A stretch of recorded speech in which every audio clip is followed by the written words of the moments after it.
Bonsoir à toutes et à tous, bienvenue sur TV78 pour votre journal. Nous sommes le jeudi 9 janvier, le sommaire de ce soir. Ils ont œuvré à la restauration de Notre-Dame de Paris. Les 4 salariés du Muranèse ont travaillé sur certains vitraux de la cathédrale. Yann Arthus Bertrand demande l'interdiction progressive de la chasse à courre d'ici 2030. Le photographe a lancé une pétition qui atteint aujourd'hui plus de 40 000 signatures. Et le concours annuel d'Yvelines Environnement est de retour. Le thème de cette année, les amphibiens. Le jeu s'adresse aux Yvelinois de 3 à 15 ans.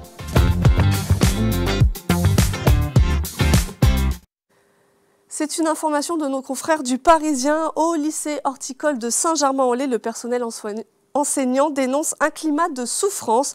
Dans cet établissement de 500 élèves, les enseignants rapportent des sentiments de discrimination, manque d'écoute de la direction et un management brutal. Le ministère de l'Agriculture a été alerté. Il aurait proposé une procédure de médiation.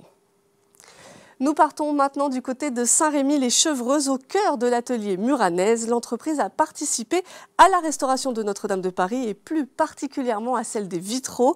Nettoyage, décontamination ou encore réparation minutieuse. Ces artisans perpétuent un savoir-faire millénaire.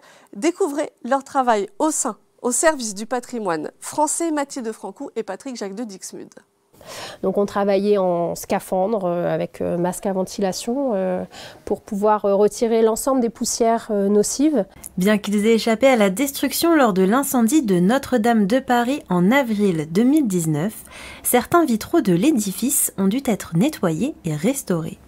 Ce travail minutieux a été confié en partie à l'atelier Muranèse situé à Saint-Rémy-les-Chevreuses. Sur la cathédrale Notre-Dame de Paris, on a été réquisitionné dès les premiers jours qu'on suivait l'incendie pour procéder à la dépose d'urgence de l'ensemble des vitraux des parties hautes de l'édifice. Et puis dans un second temps, on a eu en restauration plusieurs vitraux ici de la cathédrale de Notre-Dame sur des vitraux du milieu du 19e siècle. On a 7 entreprises dans les Yvelines qui ont participé au grand chantier de Notre-Dame. On est très très fiers d'avoir ces artisans qui travaillent toute l'année, mais aussi pour Notre-Dame. Donc aujourd'hui, c'était l'occasion de venir en saluer une avec un travail sur les vitraux qui est remarquable. Composé de 4 salariés, l'atelier Muranèse est reconnu pour son travail de qualité. L'entreprise intervient notamment pour les monuments historiques et les musées de France. Ils sont seulement une quinzaine à être habilités dans l'Hexagone. On travaille en parallèle sur la cathédrale de Chartres, sur des vitraux du Moyen-Âge, du XIIIe siècle, sur des vitraux 16e d'une église dans le Perche. On travaille également sur des vitraux de musées. Actuellement, on a le musée des Beaux-Arts d'Orléans, on a le musée Carnavalet à Paris également.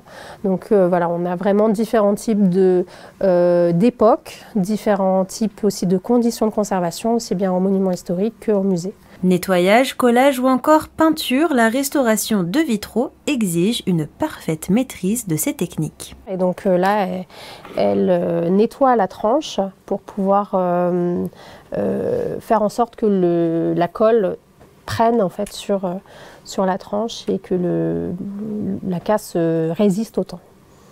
Donc des fois, elle va venir travailler vraiment sur des toutes petites surfaces parce qu'on va conserver au maximum l'ensemble des éléments originaux.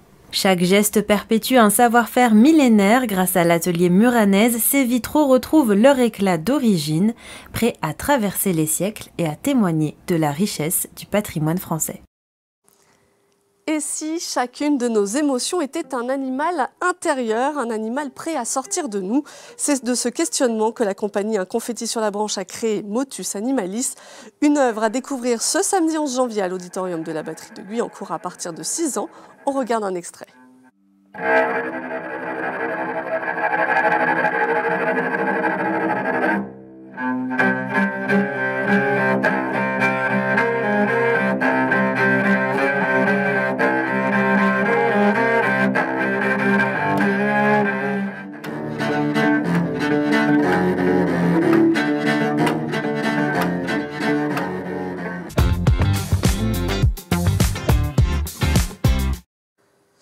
Yann Arthus Bertrand demande l'interdiction progressive d'ici 2030 de la chasse à courre ainsi que le respect de la propriété privée. Et pour cela, il a lancé une pétition le 21 décembre dernier, pétition qui a déjà atteint les 44 000 signatures. Une mobilisation poussée après l'intrusion le 7 décembre dernier de 6 chiens de chasse dans sa propriété, qui est une réserve naturelle. L'association Yvelines Environnement lance son nouveau jeu concours sur les amphibiens. Pour participer, les jeunes Yvelinois âgés de 3 à 15 ans doivent remplir une grille de mots et faire un dessin ou une maquette en rapport avec la thématique. La date limite le 2 avril. Les gagnants seront récompensés fin mai par des sorties pédagogiques, mais aussi des livres. Écoutez. Chaque année, nous avons un thème. L'an dernier, c'était les oiseaux des jardins publics. Cette année, c'est les amphibiens.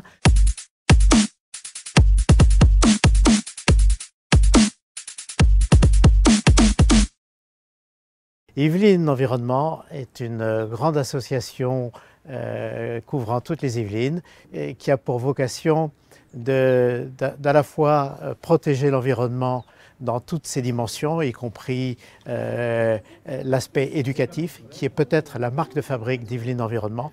Nous essayons de l'associer à une dimension très éducative qui n'est pas conflictuelle et qui doit rapprocher le plus grand nombre.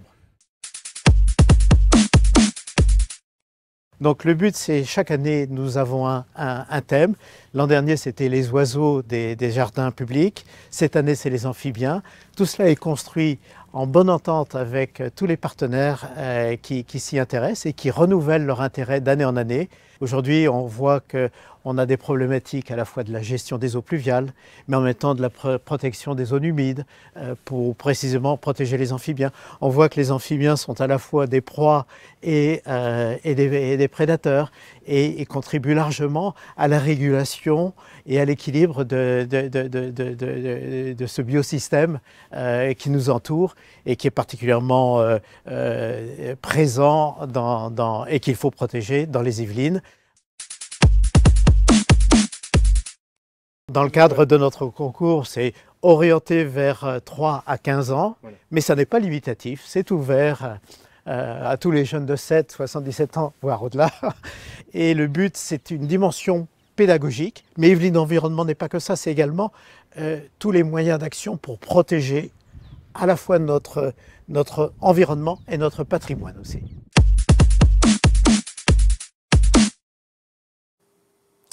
Et les collectes de sapins à Saint-Quentin-en-Yvelines, ça continue toujours en porte-à-porte pour les 7 communes restantes. Vous voyez les dates correspondantes s'afficher à l'écran.